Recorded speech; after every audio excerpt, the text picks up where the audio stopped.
लोकसभा चुनाव 2024 में नरेंद्र मोदी से फरियाने को सियासी महाभारत की तैयारी शुरू हो गई है। माहौल बनने लगा है। नेताओं के दौरे शुरू हो गए हैं। बीजेपी की ओर से अमित शाह ने मोर्चा संभाल लिया है। कांग्रेस ने भी भारत जोड़ो यात्रा से दमदार तैयारी शुरू कर दी है। वहीं इस बार बिहार के मुख्यमंत्री नीतीश कुमार ने भी कमर कस ली है। वे इस बार नरेंद्र मोदी को पटकनी देने के लिए आर पार के मुंड में हैं।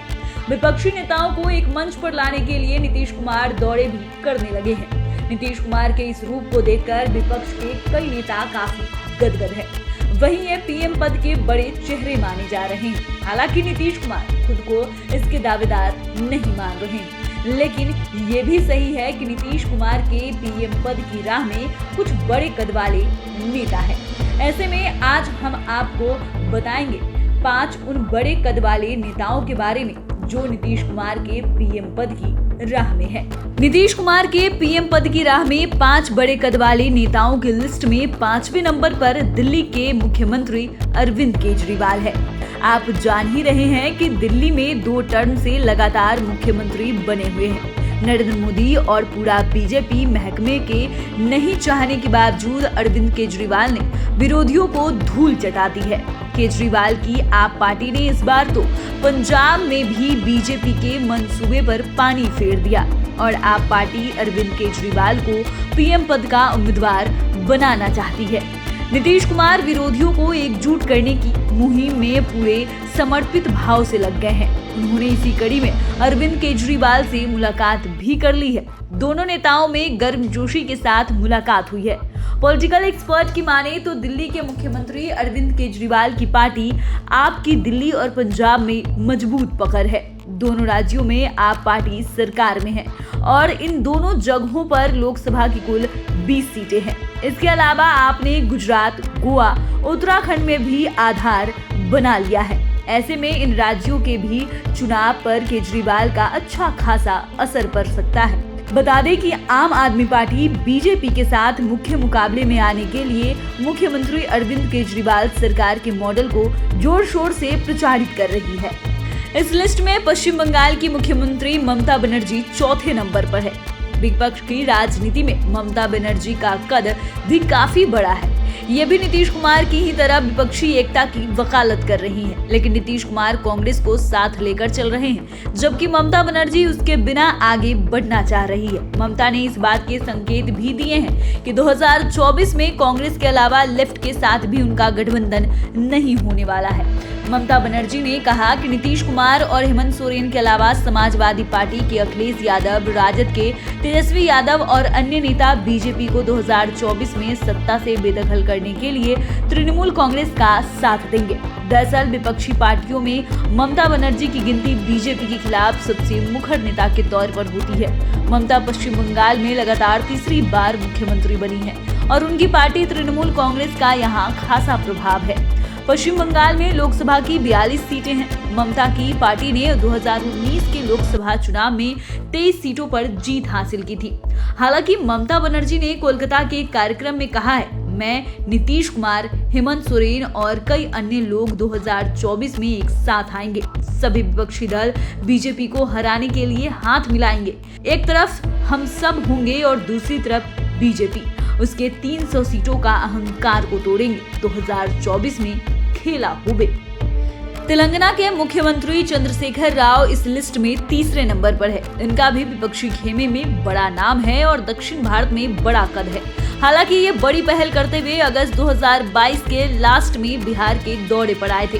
केसीआर के नाम से फेमस के चंद्रशेखर राव इस दौरान कई घंटों तक नीतीश कुमार के साथ रहे। इतना ही नहीं, उन्होंने नीतीश कुमार के साथ संयुक्त रूप से प्रेस कॉन्फ्रेंस भी किया था, लेकिन पत्रकारों ने पीएम पद की उम्मीदवारी पर सवाल किया तो उन्होंने इस सवाल को टाल दिया। इस दौरान नीतीश कुमार भी असहज हो गए थे। वे कॉन्फ्रेंस के बीच में ही उठकर जाने लगे। बाद में केसीआर ने ही नीतीश कुमार को हाथ पकड़कर बैठाया। इसके अलावा वे पटना दौरे के दौरान लालू यादव और राबड़ी देवी से भी मिले।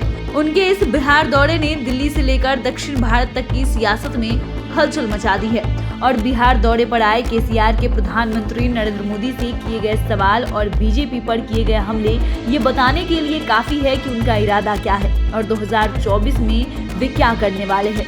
दरअसल तेलंगाना के सीएम चंद्रशेखर राव, उनकी पार्टी टीआरएस तेलंगाना की मजबूत क्षेत्रीय पार्टी है और तेलंगाना में लोकसभा की 17 सीटें हैं। 2019 के चुनाव में टीआरएस को इन 17 में से 9 सीटों पर जीत मिली थी। केसीआर भी बीजेपी के खिलाफ मोर्चा बनाने के लिए पिछले कई माह से सक्रिय हैं।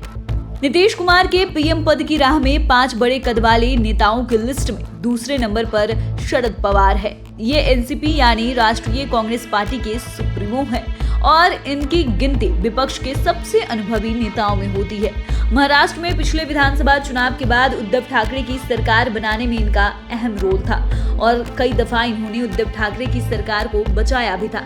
हालांकि जुलाई 2022 में ये उद्धव सरकार को नहीं बचा सके और महाराष्ट्र में बीजेपी का ऑपरेशन लोटस सफल हो गया। बिहार में भी बीजेपी की यही सियासी चाल थी जिसे नीतीश कुमार ने अपनी चाणक्य नीति से विफल कर दिया। इसके बाद ही नीतीश कुमार ने बड़ा निर्णय लेते हुए बीजेपी से अलग हो गए और बिहार में एक बार फिर महागठबंधन की सरकार बन गई। इसी बीच विपक्षी नेताओं से मिलने के क्रम में नीतीश कुमार ने शरद पवार से मुलाकात की। दोनों के बीच काफी देर तक सियासी बातचीत हुई। हालांकि पीएम पद की उम्मीदवारी पर बात नहीं हुई है। बता दें कि शरद पवार महाराष्ट्र से आते हैं और उनकी पार्टी की वहां मजबूत दावेदारी है। महाराष्ट्र के लोकसभा की कुल 48 सीटें हैं और एनसीपी के वर्तमान में 5 सांसद हैं। ऐसे में पीएम की उम्मीदवारी पर इनकी रजामंदी जरूरी है। अब बात करते हैं इस लिस्ट में पहले नंबर पर शामिल कांग्रेस के पूर्व अध्यक्ष राहुल गांधी की। जल्द ही ये फिर से अध्यक्ष बनने वाले हैं। इतना ही नहीं, कांग्रेस की ओर से राहुल ही 2014 और 2019 में पीएम पद के उम्मीदवार थे। 2024 के लिए अभी कांग्रेस ने इसे लेकर कोई फैसला नहीं किया है। हालांकि कांग्रेस चाहती है कि राहुल गांधी ही पीएम उम्मीदवार बने, जबकि राहुल क्या चाहते हैं इसका खुलासा उन्होंने खुद अब तक नहीं किया है। खास बात है कि नीतीश कुमार अपने दिल्ली मिशन पार्ट 1 में सबसे पहले राहुल गांधी से ही मिले थे, जबकि सोनिया गांधी के विदेश में रहने की वजह से उनसे मुलाकात नहीं हो पाई।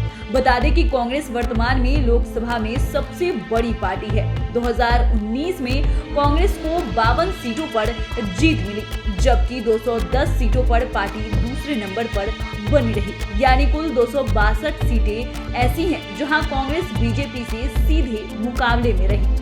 यही कारण है कि जब बिहार दौरे पर आए केसीआर ने कांग्रेस को इग्नोर करने के संकेत दिए तो बाद में जदयू का क्लियर कट बयान आया कि कांग्रेस और लेफ्ट के बिना कोई भी विरोधी मोर्चा बेकार है, उसका कोई मतलब नहीं। हालांकि कांग्रेस आलाकमान नीतीश कुमार के पक्ष में होते दिख रहे हैं। दरअसल कांग्रेस ने अपनी देशव्यापी भारत जोड़ो यात्रा में बिहार से दूरी बनाकर रखा है।